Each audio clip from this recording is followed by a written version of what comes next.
Amanda stood in my basement doorway, staring, mouth open, face white. "Mom, where's all my stuff?" I looked up from my knitting, smiled pleasantly. "What stuff, dear?" "My stuff, my furniture, my boxes, everything I've been storing here." "Oh, that. I simplified your life. You're always saying I need to downsize and simplify. I thought I'd help you first." "You threw away my things?" "Threw away?" "No. I had everything professionally moved and stored. Here's the address." I handed her a slip of paper. "Storage Unit 327, climate controlled. Very nice facility. First month's paid. After that, it's $185 per month. They take credit cards." She stared at the paper, then at me. "You can't be serious." "Completely serious," I simplified, "just like you've been suggesting I do." "That's different. I was talking about you moving to assisted living for your safety. And I was talking about you finally taking responsibility for 15 years' worth of belongings you dumped in my basement for my comfort." "My name is Margaret Chen. I'm 72 years old. I've lived in this house for 45 years. And my daughter just learned that pushing me to downsize works both ways." Let me explain how we got here. I married Robert Chen in 1978. I was 25. He was 27. We were young, in love, ready to build a life. We bought this house in 1980. Small 3-bedroom ranch, quarter-acre lot, good neighborhood, 15 minutes from downtown, perfect for a young family. Amanda was born in 1982, our only child. We'd wanted more, but biology had other plans. So we poured everything into her: love, attention, opportunities. Robert worked as an accountant. I taught high school English. Together we made enough for a comfortable middle-class life. Not wealthy, not struggling, just comfortable. We paid off the house in 2005. 25 years of mortgage payments, every single one on time. The day we made the final payment, Robert took me to dinner. Nice restaurant. Champagne. "We did it, Maggie. The house is ours, really ours." "We're old," I joked. "We're homeowners without a mortgage. That's the definition of old. 52 isn't old, it's established." "I'll take it." Robert died in 2015. Heart attack. Sudden. Devastating. He was 64 years old. We were supposed to have 20 more years together. We got 37. The life insurance paid off our remaining debts. Small car loan, credit card, nothing major. I was left with the house, his pension, and Social Security. Enough to live on, not lavish, but enough. Amanda was 33 when her father died, married to Brian, living in an apartment across town. Good job in marketing, stable life. She helped me through the grief. Called every day, visited twice a week, brought groceries, handled paperwork. I was grateful. "Mom, are you sure you want to stay in the house? It's pretty big for one person." "I like my house. It's home. But the maintenance, the yard, the repairs, isn't it a lot?" "I manage." "Okay, just checking. You know I worry." "I know, honey. I appreciate it." That was 2015, 9 years ago. The first time she suggested I might want to downsize. She's been suggesting it ever since. At first, it was gentle, concerned. "Mom, have you thought about a condo, less maintenance?" Or, "Mom, those retirement communities are really nice. Activities, people your age." I'd say no thank you, and she'd drop it, for a while. Then, in 2018, Amanda and Brian bought a house. 4 bedrooms, big yard, growing family. Their daughter Emma had just been born. "Mom, we're moving. Isn't it exciting?" "Very exciting, honey. I'm happy for you." "The new house is great, so much space, but there's a catch." "What's that?" "Our apartment lease isn't up for another 3 months, and the sellers want us out of the new house's garage and basement so they can store their things while they're building their new place." I saw where this was going. Can I store some of our stuff with you, just temporarily, until we move out of the apartment? How much stuff? Not much. Some furniture we're not using yet, boxes, baby things, just for 3 months. Okay, the basement's empty. You can use it. Thank you so much, Mom. You're a lifesaver. 3 months turned into 6, then a year, then 2 years. The basement filled up. Furniture, boxes, Emma's baby things, holiday decorations, books, kitchen items they might need someday, tools Brian was definitely going to use. Every time I mentioned it, Amanda had a reason. We're still organizing the new house. Brian's been busy with work. We're planning to sort through everything this summer. Summer came and went. Multiple summers. The stuff stayed. By 2023, 5 years after she'd moved in, the basement was packed, wall to wall, floor to ceiling, my basement, full of Amanda's life. And she was still pushing me to downsize. Mom, you're 71. Don't you think this house is too much? I manage fine. But what about when you can't? What if you fall on the stairs? I haven't fallen yet. Yet being the key word, Mom, I'm worried about you living alone. Have you looked at assisted living facilities? I don't need assisted living. I need my home. But wouldn't it be easier? Someone else handling maintenance, meals prepared, activities? I handle my own maintenance. I prepare my own meals. I have my own activities. I know. I just think you should start planning. For the future. The future is today, and today I'm fine. She dropped it. Again. For a while. Then in April 2024, things escalated. Amanda showed up with brochures. Mom, I drove past this place. Golden Horizons Senior Living. It's beautiful. Look at the pictures. She spread glossy brochures across my kitchen table. Smiling seniors playing cards, doing yoga, eating in a restaurant-style dining room. Looks expensive, Ma, I said. It is expensive, but worth it. Mom, they have 24-hour nursing, emergency call buttons, scheduled activities. You'd never be alone. I like being alone sometimes. You know what I mean? You'd be safe, monitored. If something happened, someone would know immediately. Amanda, I'm not moving to assisted living. I'm not saying right now. I'm saying start thinking about it. Planning, maybe tour a few places. See what's available. I don't want to tour assisted living facilities. I want to live in my house. The house is too big. The house is mine, paid for, familiar. I've lived here for 44 years. I'm not leaving. She looked frustrated. Mom, I'm trying to help. I don't need that kind of help. Fine, but think about it.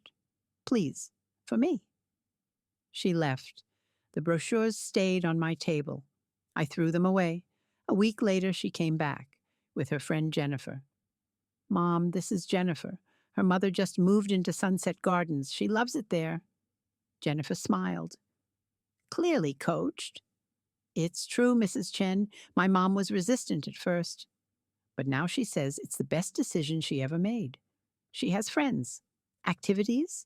She's thriving. That's wonderful for your mother, I said politely. But I'm not interested. Can I show you some pictures of her apartment? No, thank you. Jennifer left. Amanda stayed. Mom, why are you being so stubborn? I'm not stubborn. I'm clear about what I want. You're 72, living alone, in a house that's too big, with stairs and a yard and maintenance. It's not safe. I'm 72, not 92. I walk 3 miles every morning. I do my own grocery shopping. I volunteer at the library. I'm fine. For now. But what about next year? Or the year after? What if you get sick? What if you fall? Then I'll deal with it. But I'm not moving into assisted living because of hypothetical future problems. It's not hypothetical. It's planning. It's giving up, and I'm not ready to give up. She left angry. I felt guilty, but firm. The next week, she brought Brian. tag team approach. He focused on practicality. Margaret, let's talk numbers. What's your annual cost for maintaining this house? I don't know exactly. I estimated it. Property taxes, insurance, utilities, repairs, lawn care. You're spending at least $12,000 a year, probably more. That sounds high. It's accurate. Assisted living at Golden Horizons is $4,500 per month, $54,000 per year. But that includes everything: housing, meals, utilities, activities, healthcare, everything. $54,000 a year? I can't afford that. You sell the house. It's worth approximately $400,000. You use that money to pay for assisted living. It'll last 7 to 8 years. By then you'll be 80. We can reassess. And then what? When the money runs out? Then we'll figure something out. But Margaret, the point is you can afford it now. You can choose where you live. If you wait until you have a health crisis, you might not have that choice. He was smooth, logical, but wrong. I appreciate the math, Brian, but I'm not selling my house. He looked at Amanda. She looked at me, both frustrated. After they left, I sat in my living room, looking around, at the photos on the walls, the furniture Robert and I had picked out together, the marks on the doorframe where we'd measured Amanda's height every birthday. This house was my life, my history, my home, and they wanted me to sell it, give it up, move into institutional living because they were worried about hypothetical future problems. No, but I was tired of fighting, tired of the pressure, tired of defending my right to live in my own home. That's when I looked down at the basement door and I got an idea. The next morning, I called a moving company. I need to move some items into storage from my basement, quite a lot of items. How much are we talking? A full basement? Furniture? Boxes? Everything. We can handle that. When would you like us to come? Tomorrow? Can you do tomorrow? Let me check the schedule. Yes, we have a crew available, 9 a.m. Perfect. And where are we moving everything to? Storage facility. I'll arrange the unit and text you the address. Sounds good. We'll see you tomorrow at 9. I hung up, called a storage facility. I need a climate-controlled unit, large. What do you have available? We have a 10 by 20 unit. That's 200 square feet. Would that work? Perfect. How much? $185 per month. I'll take it. Can I reserve it today and give you payment tomorrow? Absolutely. I'll hold it for you.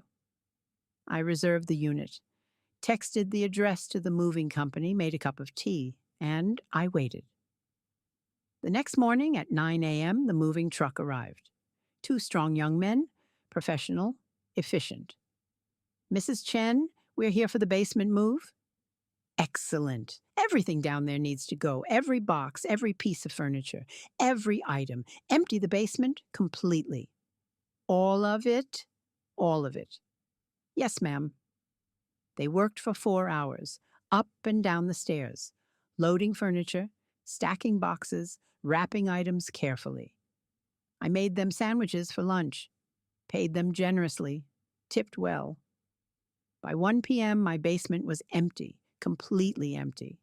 For the first time in 15 years, I walked through it, admiring the space, the bare concrete floor, the empty walls, the possibility. Maybe I'd set up an exercise area or a craft room, or just enjoy having my basement back. Whatever I did, it would be my choice. My space, my home. I didn't tell Amanda, didn't call, didn't text, just waited. 3 days later, she showed up, unannounced. Hey, Mom! I'm here to grab some of Emma's old toys from the basement. She wants them for her room. Okay. She headed downstairs. I stayed in the kitchen, making tea, waiting. 30 seconds of silence. Then, Mom? Yes, dear? Where's all my stuff?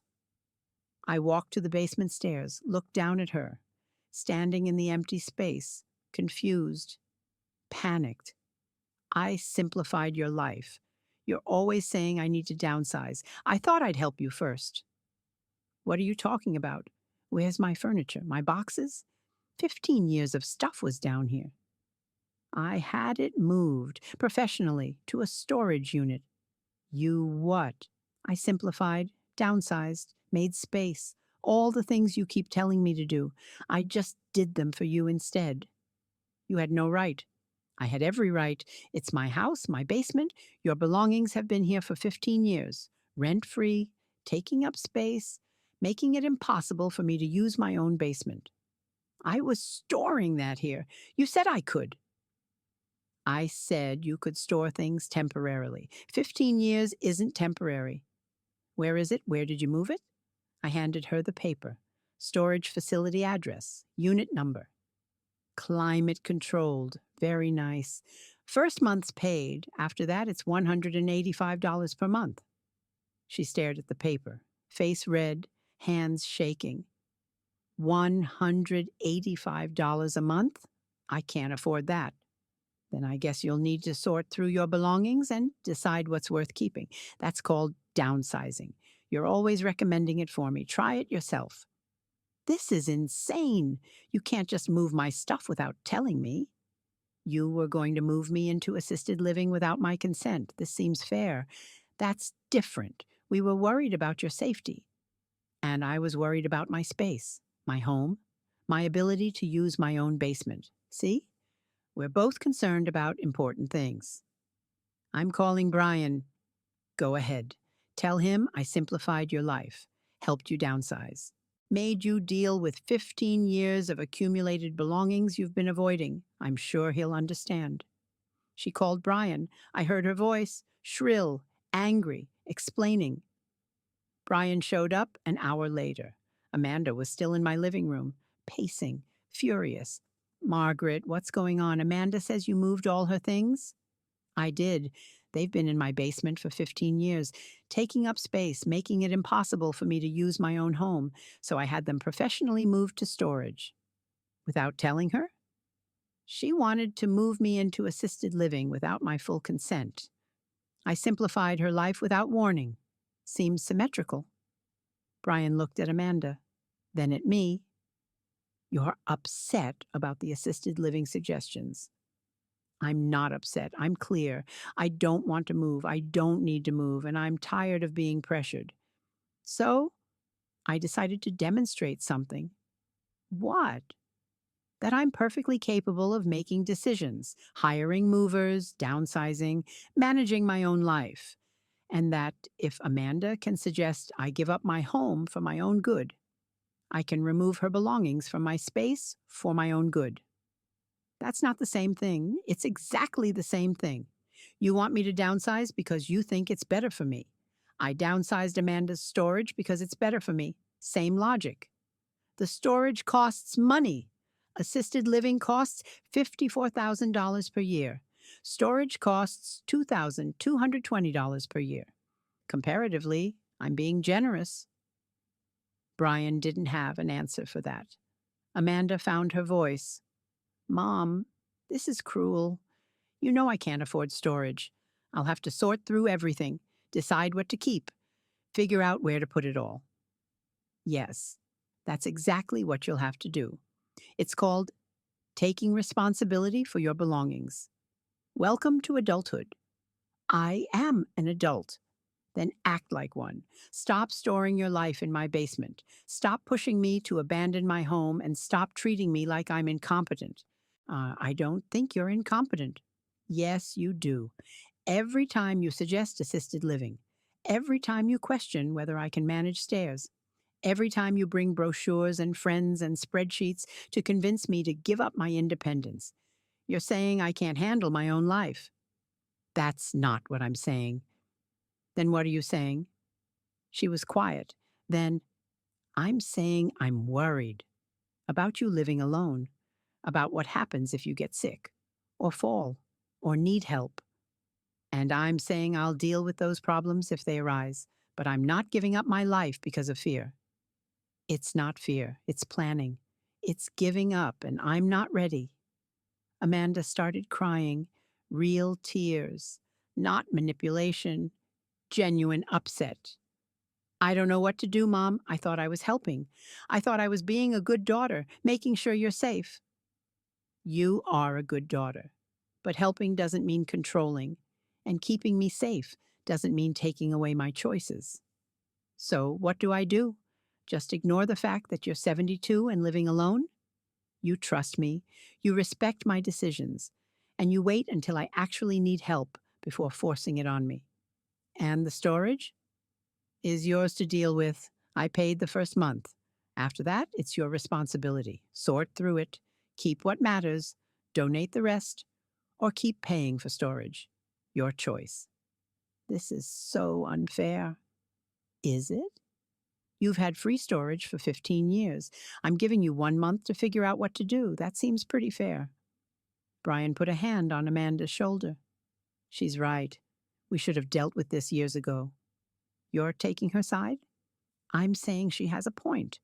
We've been storing stuff there forever, and we've been pushing her about assisted living pretty hard. Maybe we need to back off. Amanda looked between us, betrayed, but also maybe seeing the truth. Fine, I'll deal with the storage, but Mom, this doesn't mean I'll stop worrying. I don't expect you to stop worrying. Just stop trying to control. They left. I sat in my empty basement, looking at the space, and I felt lighter, freer, like I'd reclaimed something important. The next week was quiet. No calls from Amanda, no visits. I wondered if I'd damaged our relationship permanently. Then, on Saturday, she showed up with Brian and a U-Haul. We're sorting through the storage unit, she said. Figured we should deal with it. That's good. Yeah, turns out most of it is junk. Baby things Emma doesn't need. Furniture that doesn't fit our house. Boxes of stuff I forgot we even had. What will you do with it? Donate most of it, keep a few things, stop paying for storage we don't need. Sounds smart. It is. You were right. We should have done this years ago. She didn't apologize for the assisted living pressure, but she didn't bring it up either. Over the next month, she made multiple trips to the storage unit. Sorting, donating, organizing. She'd text me updates. Found our wedding china, keeping that? Or, why did we save 17 boxes of Brian's college textbooks? I'd text back supportive comments. China is worth keeping. Or, college textbooks are mysteries. By the end of May, the storage unit was empty. Amanda had sorted everything, kept what mattered, let go of the rest. We're closing out the unit, she told me, saved $1,400 by only using it 1 month instead of God knows how many years. That's good. Yeah, and Mom, you were right. About all of it. About what specifically? About taking responsibility. About not pushing you. About respecting your choices. Thank you for saying that. I'm still going to worry, that won't change, but I'll try not to make it your problem. I appreciate that. And the basement. We really did take advantage. I'm sorry.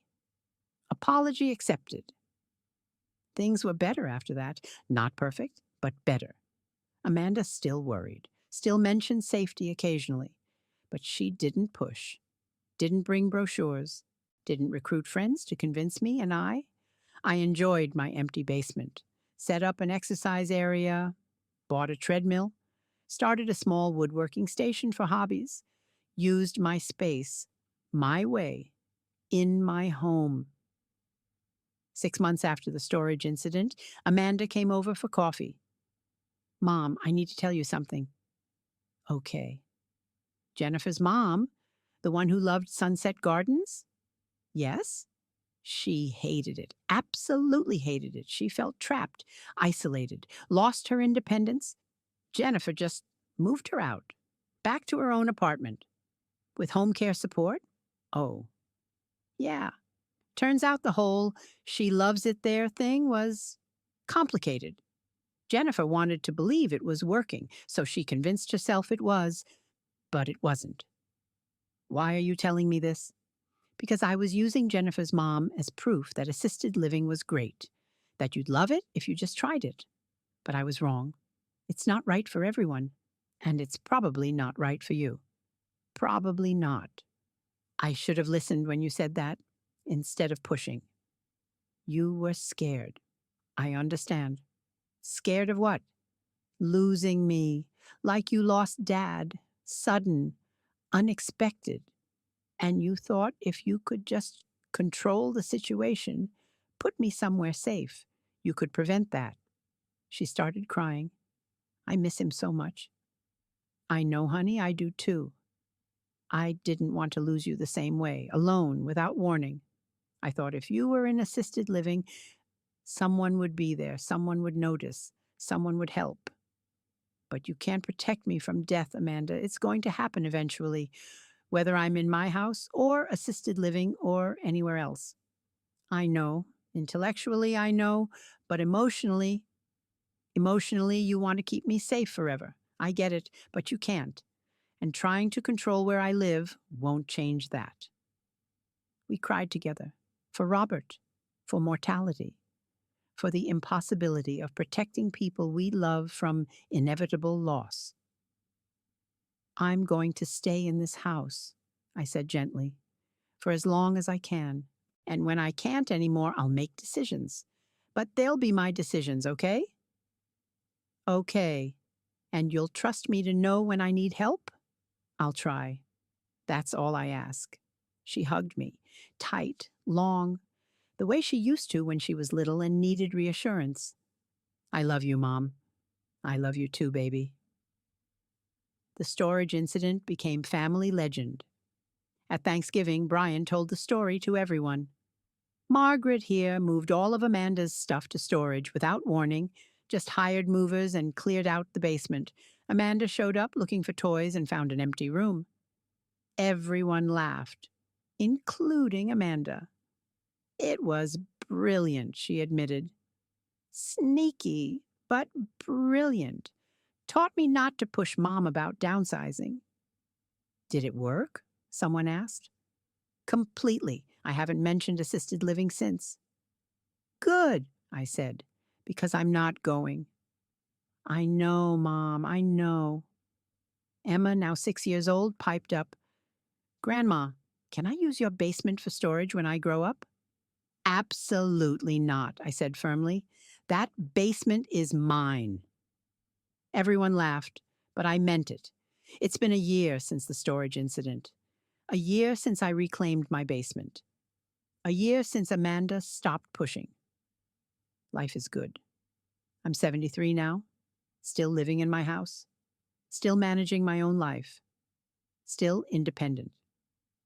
I walk 3 miles every morning, volunteer at the library twice a week, have coffee with friends, garden in the summer, read constantly. My basement has a treadmill, a weight set, a woodworking bench where I make small furniture projects, a craft area for quilting. It's mine, truly mine. For the first time in 15 years. Amanda visits regularly, brings Emma. We bake cookies, play games, talk. She doesn't mention assisted living, doesn't suggest I'm declining, doesn't bring brochures.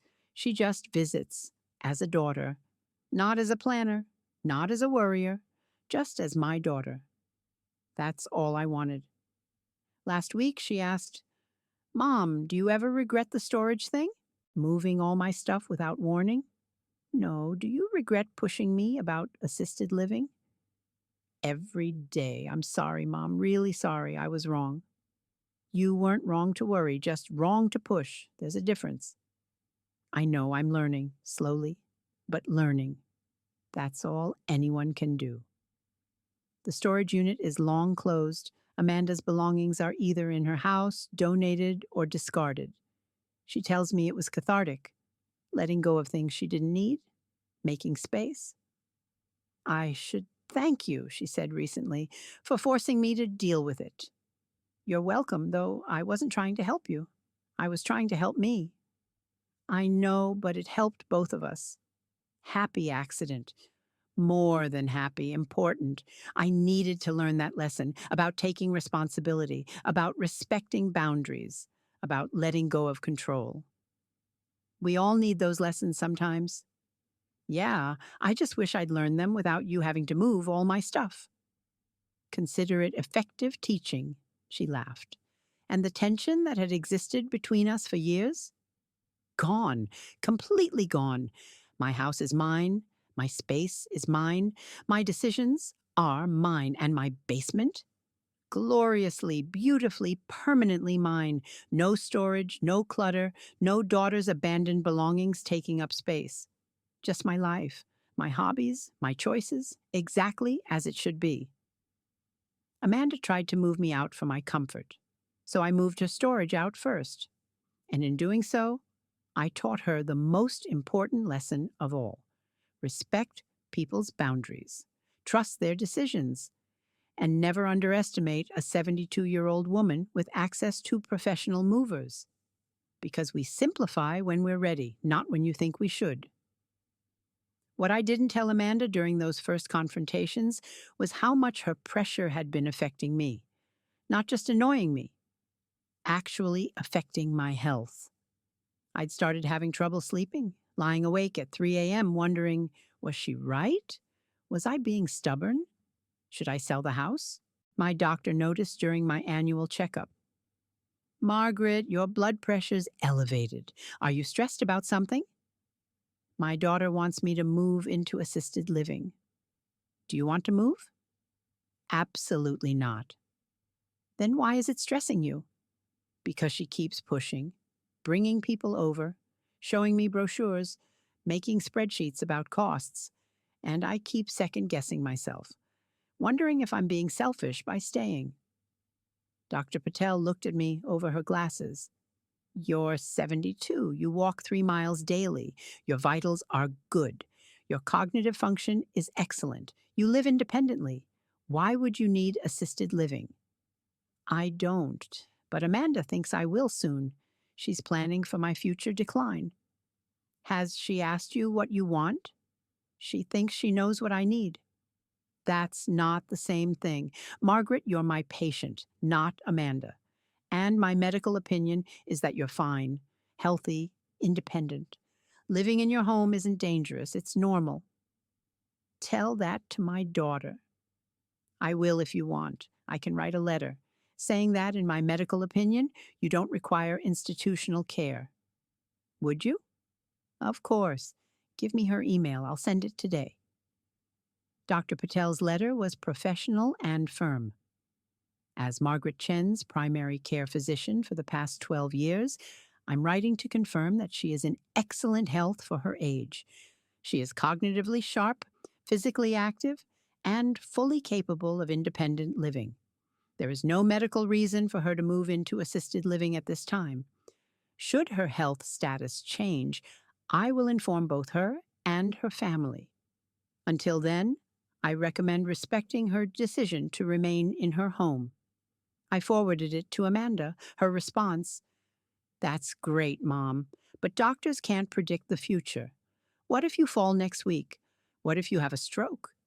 What if something happens and you're alone? Then something happens, but I'm not rearranging my entire life because of hypothetical emergencies. It's called being prepared. It's called being scared, and I won't live my life that way. We went in circles. Always the same arguments, always the same stalemate. The pressure intensified after Amanda talked to her friend Melissa. Melissa's father had fallen, broken his hip, been alone in his house for 8 hours before someone found him. See, Amanda said, showing me the news. This is what I'm worried about. You fall. Nobody finds you. You lie there for hours, days maybe. I have a medical alert pendant. Do you wear it? Sometimes. Sometimes isn't always, Mom. What if you fall when you're not wearing it? Then I fall, and I deal with it, or I don't. But Amanda, living in fear of falling isn't living. It's just existing. I'd rather you exist safely than live dangerously. We have very different definitions of dangerous. The basement situation had been bothering me for months before I took action. Every time I went downstairs, I'd see Amanda's things, taking up space, preventing me from using my own home, and I'd feel resentful, angry, powerless. She wanted me to give up my house, but she couldn't even give up her storage space in my basement. The hypocrisy burned. One afternoon, I went down to look for Christmas decorations. Mine, not Amanda's. My own decorations that I'd had for 40 years. They were buried behind stacks of Amanda's boxes, behind furniture, behind 15 years of accumulated junk. I couldn't reach them, couldn't access them, couldn't use my own belongings in my own basement. I sat on the stairs, looked at the mess, and I made a decision. This ends now. I spent 3 days planning, research moving companies, finding storage facilities, comparing prices, making sure everything was legal. I called my lawyer friend, Susan. Hypothetically, if someone has been storing belongings in my house for 15 years without paying rent, can I move them out? Yes, but you should give notice. 30 days is standard. What if I've been asking them to remove the items for years and they haven't? Then you've given notice repeatedly. Moving them to storage after years of requests is reasonable. Even without a final warning? Margaret, what are you planning? Simplifying my life. Is this about Amanda? Maybe. Do it. She's been taking advantage of you for years, and she's been pushing you about assisted living. She needs a wake-up call. You think it's okay? I think it's brilliant. Just document everything. Keep receipts. Make sure the storage facility is climate-controlled and secure. That way, she can't claim you damaged anything. Good idea. I documented everything, photographed the basement, cataloged items, made lists, kept receipts from the movers, got everything in writing from the storage facility. If Amanda tried to sue me, which I doubted, I had proof that I'd been careful, professional, and respectful of her belongings. The movers arrived at 9 a.m. 2 men, professional uniforms, nice truck. Mrs. Chen, we're here for the basement. Yes, come in. Everything downstairs needs to go. They walked down, looked around, whistled. That's a lot of stuff. 15 years worth. Can you handle it? We can handle anything. This'll take a few hours, though.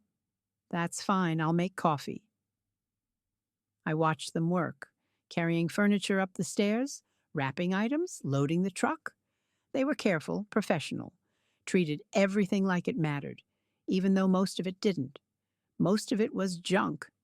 Things Amanda had forgotten she owned. Things she'd probably never use again. But I made sure it was all handled properly. Because I wasn't trying to hurt her, just wake her up. By 1 p.m., the basement was empty. The movers were gone. The items were in storage. I walked through my basement, really looked at it, at the space.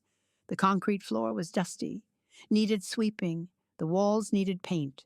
The lighting was terrible, but it was mine. Empty, ready for whatever I wanted. I felt something I hadn't felt in years. Possibility. The 3 days between the move and Amanda's discovery were peaceful.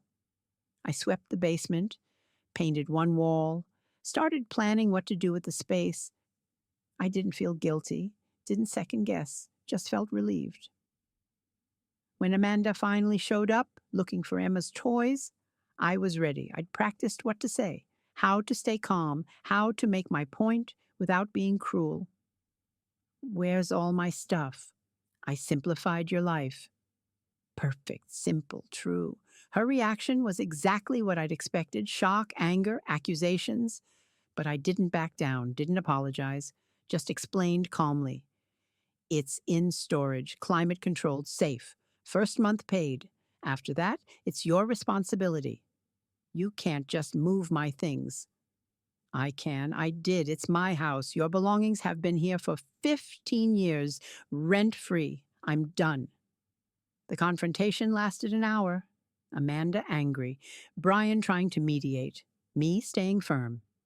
Finally, Brian said it. She's right. We should have dealt with this years ago. Amanda looked betrayed, but also maybe understanding. After they left, I sat in my empty basement, and I cried. Not from guilt, from relief, from pride, from the knowledge that I'd finally stood up for myself. The next week was hard. No contact with Amanda, no calls, no texts. I wondered if I'd gone too far, broken something irreparable. My friend Patricia came over for coffee. "You did the right thing," she said. "Did I? Amanda's not speaking to me." "She'll come around. You set a boundary, a big one. She's processing." What if she doesn't come around? What if this damages our relationship forever? Then it wasn't much of a relationship to begin with. Margaret, you've been letting her walk all over you for years, storing her things, accepting her pressure about assisted living, never pushing back. This was overdue. I just don't want to lose her. You won't. She loves you. She's just used to getting her way. Once she realizes you're serious, she'll adjust. You think? I know. Give her time. Patricia was right. 3 days later, Amanda showed up with the U-Haul. We're sorting through the storage unit. No apology, no acknowledgement, just action. I took it as progress. Over the next month, I watched Amanda transform, sorting through 15 years of belongings, deciding what mattered, letting go of what didn't. She'd text me questions. "Do we need 3 coffee makers?" I'd text back. "Probably not." "Why did we save this out?" "No idea. Let it go." It was cathartic for both of us. She was learning to release. I was learning to enforce boundaries. The breakthrough came when she found a box of Emma's baby clothes. She brought one outfit to show me. Tiny, pink, perfect. "I remember this," she said, crying. "Emma wore it home from the hospital. It's beautiful. I've been storing it for 6 years. Never looked at it, never appreciated it. Just kept it." "Are you going to keep it now?" "Yes, but differently. Not in a box in storage, in her baby book, where I can see it, appreciate it." "That sounds better." "It is better.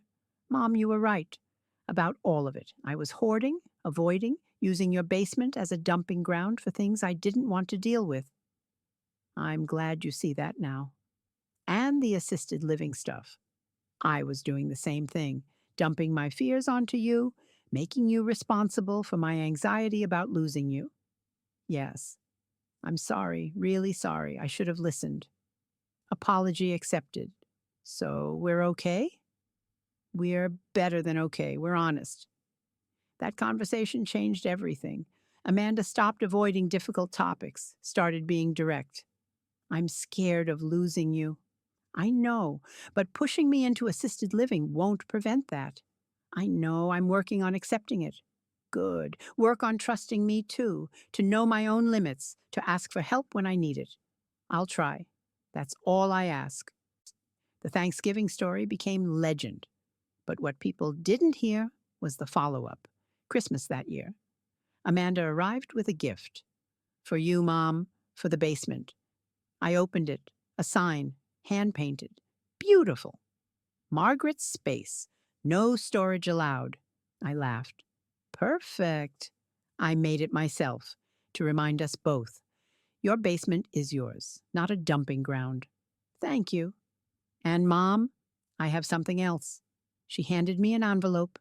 Inside, a handwritten letter. "Dear Mom, I've been thinking about the storage incident, about why it made me so angry. And I realized you were right. I've been treating you like you're incompetent, like you can't make your own decisions, like you need me to plan your life. That was wrong, disrespectful, insulting. You're the smartest, strongest, most independent woman I know. You raised me alone after Dad died. You managed your finances. You maintained your home. You lived your life on your terms. And I tried to take that away because I was scared, because I wanted control, because I couldn't accept that I can't protect you from everything. The storage thing woke me up, made me realize I was being selfish, controlling, wrong. So I'm promising you, no more pressure about assisted living, no more suggestions about downsizing, no more treating you like you're fragile. I'll respect your choices, trust your judgment, and wait until you actually ask for help. I love you. I'm sorry. And thank you for teaching me this lesson, even though you did it by moving all my stuff. Love, Amanda, I cried reading it. Real tears, happy tears. This is perfect, I told her. I meant every word. I know you did. We hugged, long, tight, the way we used to, and I felt something shift. The dynamic between us, the balance. I wasn't the parent being managed. She wasn't the worried child trying to control. We were just two adults, respecting each other, trusting each other, loving each other, exactly as it should be. The basement project took 6 months. I worked slowly, enjoying the process, painted all the walls a warm cream color, installed better lighting, bought good quality vinyl flooring that was easy to clean, set up zones, exercise area with the treadmill and weights, craft zone with my quilting supplies, woodworking corner with a proper workbench, made it mine, completely mine, a space that reflected my interests and needs. Amanda came to see it when it was finished. Mom, this is amazing. Thank you. I can't believe this is the same basement. It's like a different space. It is a different space. It's mine now. It always was yours. Yes, but now I'm using it. For 15 years, it was just storage. Now it's actually mine. I'm sorry about that. I know, and I've forgiven you, but I won't forget. This basement reminds me every day. Set boundaries, enforce them, don't let people take advantage. Good lessons, essential lessons. Emma, now 7, loves the basement. Comes over to use the treadmill with me, helps with quilting projects, asks questions about woodworking. Grandma, can I have a workshop when I grow up? Absolutely, in your own house, not in mine. She giggles. Mom said you moved all her stuff. I did. Why? Because she wasn't taking responsibility for it, and I needed my space back. Was she mad? Very mad at first, but then she understood. What did she understand? That I'm not just Grandma, I'm also Margaret, with my own life, my own needs, my own space. I think that's cool. Me too, sweetie. Me too. Last month, Patricia, my friend who'd supported me through the storage situation, had a health crisis, stroke, sudden, scary. She recovered, but it left her with limited mobility. She couldn't live alone anymore. Her daughter started the conversation. Assisted living. Patricia called me from the hospital. Margaret, what do I do? Sarah wants me to sell my house. Move into one of those places. I don't want to. What do you want? I want to go home with help, home care, someone to check on me. Cook meals, maybe, but in my house. Tell her that. She says it's too expensive, that assisted living is safer. It's your life, Patricia, your choice. If you want home care, demand it. What if she won't listen? Then you do what I did. Set a boundary, make it clear, and don't back down. I'm scared. I know, but you're also strong, stronger than you think. Patricia got home care, 3 times a day, meals, medication management, help with bathing. It costs more than assisted living. But her daughter found a way, adjusted the budget, made it work, because Patricia was clear, firm, unbending. I'm staying in my house. Figure out how to make it work, or I'll figure it out myself. She stayed, and she's thriving. Last week we had coffee in her living room, her space. You inspired me, she said. Seeing you stand up to Amanda, setting boundaries, taking back your basement, it gave me courage. I'm glad. How is Amanda still respecting your choices? Completely. We had dinner last week. She didn't mention assisted living once, just asked how I was. What I was working on, normal daughter stuff. That's wonderful.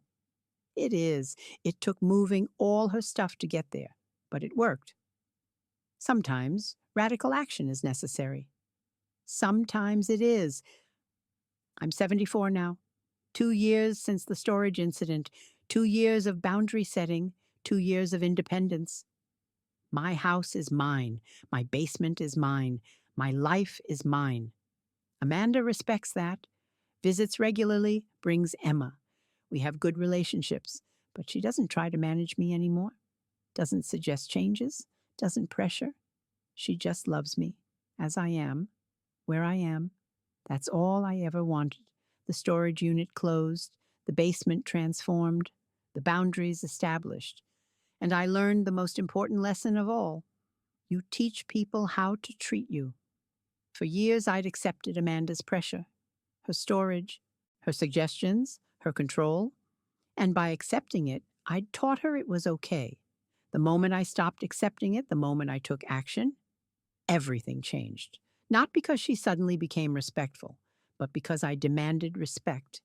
And sometimes, demanding respect means moving all your daughter's stuff to storage without warning. Radical? Yes. Effective? Absolutely. Would I do it again? In a heartbeat. Because boundaries matter. Space matters. Independence matters. And nobody, not even well-meaning daughters, gets to take those away. My daughter tried to move me out for my comfort, so I moved her storage out first. And in doing so, I reclaimed my life. Every square foot of it. 3 years after the storage incident, something unexpected happened. Amanda called, voice shaking. Mom, I need to talk to you. Can I come over? Of course. What's wrong? I'll tell you when I get there. She arrived 30 minutes later. Eyes red, makeup smudged, clearly been crying. We sat in the kitchen, same table where we'd fought about assisted living, where she'd spread those glossy brochures. I'm getting divorced. The words hung in the air, heavy, final. Oh, honey, I'm so sorry. Don't be. It's been coming for a while. Brian and I, we grew apart, started wanting different things. We tried counseling, tried working on it, but it's over. How's Emma? Confused, sad, but okay. We're doing shared custody, being as civil as possible. That's good. Yeah, but Mom, there's something else. What? I have to sell the house, the one you bought for us. It's too big for just Emma and me, too expensive, too many memories. That makes sense. And I realized something. You were right. About everything. About what specifically? About the house, about ownership, about not assuming things would always stay the same. Amanda. No, let me finish. When you bought that house, you kept it in your name. Brian and I thought it was weird.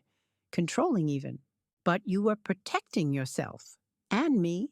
You knew that relationships change, that plans change, that nothing is permanent. I was protecting my investment. You were protecting all of us. If you'd put our names on the title, this divorce would be a nightmare. Brian would want half the house value. We'd have to fight over equity we never actually earned. But because it's in your name, it's clean. Simple. I didn't plan for this. Maybe not consciously, but you understood something I didn't. That security comes from ownership, from control, from not giving away power you might need later. What are you going to do? Sell the house, split the proceeds with Brian as agreed, use my half to buy something smaller, something I can actually afford on my own. Sounds smart. It's terrifying. I'm 42 years old, getting divorced, starting over, and I keep thinking about how you did this. When Dad died, you were 57, alone, and you just handled it. I didn't have a choice. You did, though. You could have fallen apart, sold the house, moved somewhere smaller, given up. But you didn't. You stayed. You managed. You built a life. And you'll do the same. Will I? Yes. You're stronger than you think. She cried. I held her, like when she was little and needed comfort. Mom, can I ask you something? Anything. The storage thing, moving all my stuff. Was that about more than just the basement? What do you mean? Was it about teaching me to stand on my own, to take responsibility, to stop depending on you? I thought about it. Maybe, not consciously, but maybe that was part of it. It worked. I learned. I'm still learning. Good, because you're going to need those skills now. I know. The house sold in 3 months. $475,000, more than I'd paid. Good appreciation. Amanda and Brian split the proceeds, $237,500 each after fees. Amanda bought a small townhouse, 2 bedrooms, close to Emma's school, affordable on her salary. It's tiny compared to the old house, she told me. But it's mine, completely mine. My name on the title, my mortgage, my responsibility. How does it feel? Scary, but good, like I'm finally an adult. You've been an adult for 20 years. No, I've been 20 years old for 20 years. There's a difference. Now I'm actually adulting. I laughed. Welcome to the club. Is there a membership fee? Just anxiety and property taxes. Great. Can't wait. But she was smiling. Real smile, genuine. She was going to be okay. The divorce finalized 6 months later. Messy emotions, clean paperwork. Amanda got primary custody. Brian got weekends. They worked out finances, moved on. And through it all, Amanda was different, stronger, more independent, more grown. You know what's funny? She said one day. What? If you'd let me keep storing stuff in your basement, I'd probably still be doing it, using your space, taking advantage, never learning to handle my own life. Probably. The storage thing was the best worst thing you ever did to me. Best worst thing? Best because it taught me essential lessons. Worst because it was humiliating and annoying and forced me to face my own immaturity. I'll take it. You should. You were right about boundaries, about responsibility, about all of it. Thank you for saying that. Thank you for doing it, even when it was hard. Emma adjusted to the divorce better than expected, thrived in the townhouse, loved having her own room, her own space. Grandma, Mom says you taught her about ownership. Did she? Yeah, she says you showed her that having your own space matters, that it's worth protecting. That's true. Can you teach me that too? I think I just did, by teaching your mom. Cool. When I grow up, I'm going to have my own house, and nobody gets to store stuff there except me. Perfect plan. 4 years after the storage incident, Amanda met someone new. His name was David. Teacher, divorced, 2 kids of his own. Kind, stable, real. They dated for a year, got serious, started talking about future. Amanda called. Mom, David and I are thinking about moving in together. That's wonderful, honey, but I want to keep my townhouse as an investment. Rent it out, maybe. Is that crazy? Not crazy. Smart. Really? Really? Keep your own asset, your own equity, your own security, just in case. Just in case what? Just in case anything. Relationships change, life changes. Having your own safety net is never wrong. That's what I thought. But David's family thinks it's weird, like I'm not committed, like I'm planning for failure. You're planning for reality. Nothing wrong with that. That's what I told them. They didn't get it. Do you need them to get it? No. I need to feel secure, and keeping my townhouse makes me feel secure. Then keep it, she did. Rented it out, moved in with David, kept her asset. 2 years later, they got married. Small ceremony, family only. At the reception, Amanda gave a speech. I want to thank my mom for teaching me the most important lesson of my life. Protect your independence. Keep your own space. Don't give away power you might need later. Everyone clapped, confused, but supportive. Afterward, David's mother approached me. What did Amanda mean about protecting independence? She means she learned not to depend entirely on another person, to keep her own resources, her own safety net. That seems pessimistic. Planning for divorce before you're even married. It's not planning for divorce, it's planning for life. Things change, people change. Being prepared isn't pessimistic, it's smart. I suppose. Amanda learned this lesson the hard way. Through divorce, through starting over, She's making sure she never has to start from zero again. And you taught her that? I taught her boundaries. She applied the lesson to her own life by keeping her townhouse, by keeping her independence. David's mother didn't understand, but she didn't need to. Amanda understood. That's what mattered. I'm 76 now, still in my house, still managing my own life, still independent. My basement is exactly as I want it. Exercise area, craft zone, woodworking corner. My space, my rules. Amanda visits weekly, brings Emma, sometimes brings David's kids too. We bake, we talk, we exist together comfortably. She never mentions assisted living, never suggests downsizing, never questions my choices.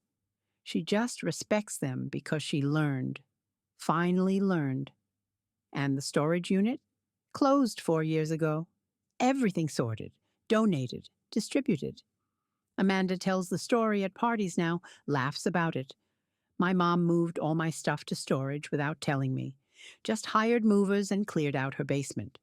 I showed up looking for toys and found an empty room. I was furious. Best thing she ever did. People always ask, why was it good? Because I needed to learn that her space wasn't my dumping ground, that I couldn't just take advantage forever, that boundaries matter. Did you learn? Oh, yeah, I learned. Trust me, when your 72-year-old mother outmaneuvers you with professional movers, you learn real fast. Last week, Emma asked me about the basement. Grandma, why did you move Mom's stuff? Because it had been there for 15 years, taking up space, preventing me from using my own home. But it was just storage. Just storage. Emma, that basement is 200 square feet. 15 years. That's a lot of space. A lot of time. Why didn't you just ask her to move it? I did many times. She always said soon or next month or when we have time, but never actually did it. So you did it for her? I did it for me, to reclaim my space. She benefited by finally having to deal with her belongings, but I did it for me. Was she mad? Very mad. But she got over it and learned from it. What did she learn? That I'm not just Grandma who stores things. I'm Margaret who has her own life and needs her own space. I think that's cool. So do I. Emma's 11 now, starting to understand boundaries, starting to respect space. Last visit, she asked, Grandma, can I keep my art supplies in your craft area? Do you use them when you're here? Yes, every visit. Then yes, but they stay in the designated spot, and you're responsible for them. Deal? Deal. She's learning from watching Amanda, from watching me, from seeing how boundaries work. That makes me happy, knowing the lesson continues. Generation to generation. Protect your space. Respect others' space. Take responsibility for your belongings. Set boundaries. Enforce them. Simple lessons. Essential lessons. Lessons I taught Amanda by moving all her stuff. People ask if I regret it. The storage incident, the confrontation, the drama, never, not once. Because it worked. It changed our relationship. It taught Amanda crucial lessons. It reclaimed my space. Would I do it again? Absolutely. Would I do it differently? Not one bit. The only thing I'd change? I'd have done it sooner, years sooner, but better late than never. My basement is mine. My house is mine. My life is mine. And my daughter finally understands that her life is hers, her responsibility, her space to manage. We're both better for it. Last month was my 76th birthday. Amanda threw a party, small, family, friends. She gave me a gift, framed photo of my basement, the empty basement, the day after I'd moved her stuff. Caption underneath, the day Mom taught me about boundaries. I hung it in my office, look at it every day, reminds me I'm not just someone's mother. I'm Margaret, with my own needs, my own space, my own life. And protecting that isn't selfish. It's essential. My daughter tried to move me out for my comfort. So I moved her storage out first. Best decision I ever made. Second best? Keeping my house, maintaining my independence, living life on my terms. I'm 76. I walk 3 miles every morning. I volunteer, I create, I live, and nobody, not Amanda, not anyone tells me it's time to downsize. Because I downsized when I was ready. Specifically, I downsized Amanda's storage. From my entire basement to 0 square feet. Perfect amount, and the lesson stuck for both of us.